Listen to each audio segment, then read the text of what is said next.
প্রস্তাবিত Dhaka central university অধ্যাদেশ জারির দাবিতে রাজধানীর বিভিন্ন এলাকায় দিনভর সড়ক অবরোধ করে বিক্ষোভ করে সরকারি 7 কলেজের শিক্ষার্থীরা।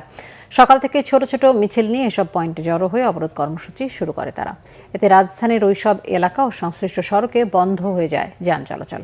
শিক্ষার্থীদের অভিযোগ, সরকারের একটি কুচক্রী মহলের কারণে বারবার তারা প্রতারিত হচ্ছেন। বিস্তারিত ফজলে রাব্বির প্রতিবেদনে।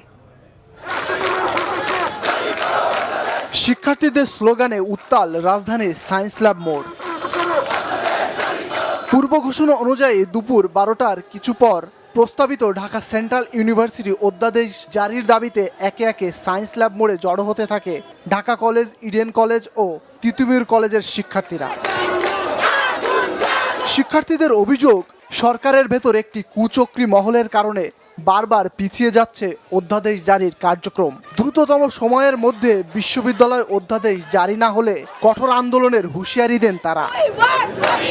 আমরা তো সেন্ট্রাল স্টুডেন্ট, তাই আমরা অধ্যাদেশ চাই, আর তার বাহানা না, আমরা এখন অধ্যাদেশ চাই। আমাদের জবে থেকে অধ্যাদেশ জারি না হবে, আমরা নিজেদের যে পরিচিতিটা সেটা আমরা জানাতে পারবো না। সরকার তালবাহানা করছে, সে জায়গায় স্টুডেন্টরাও বারবার রাস্তা ব্লক করছে, রাস্তায় নামছে। একটা নির্দিষ্ট মহল এই বিষয়গুলো আটকে রাখে তাদের নিজেদের স্বার্থসিদ্ধির জন্য। রাস্তা ছেড়ে দিয়ে যদি আন্দোলন করি, তাহলে আমরা যদি মরেও যাই এখানে আন্দোলন করতে করতে, তাও সরকারের কোনো যায় আসবে না।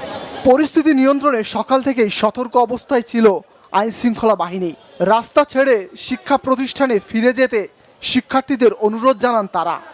রমনা বিভাগের ডিসি স্যার সরকারের যথাযথ কর্তৃপক্ষের সাথে তাদের যোগাযোগ করিয়ে দিয়েছে এবং সরকারের এই বিষয়ে পজিটিভ সিদ্ধান্ত আছে, সেগুলো নিয়েই কাজ হচ্ছে, কাজ চলমান আছে।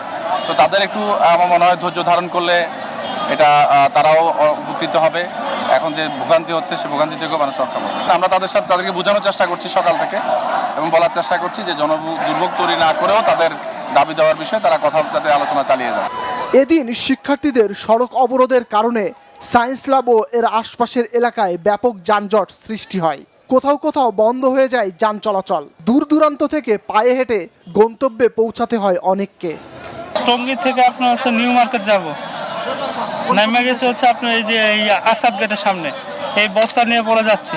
আমাদের জন্য কষ্ট, ওই যে আমরা ধানমন্ডি থেকে ওইখানে নামছি, এবারে হাঁটতে হাঁটতে যাবো এলিফেন্ট রোড, পরে আবার যাবো গুলিস্তান, যদি বাস না পাই হেঁটে হেঁটে যেতে হবে আবার। সায়েন্স ল্যাব ছাড়াও রাজধানীর মহাখালী, টেকনিক্যাল মোড় ও তাঁতিবাজার এলাকায় দিনভর সড়ক অবরোধ করে বিক্ষোভ করে 7 কলেজের শিক্ষার্থীরা।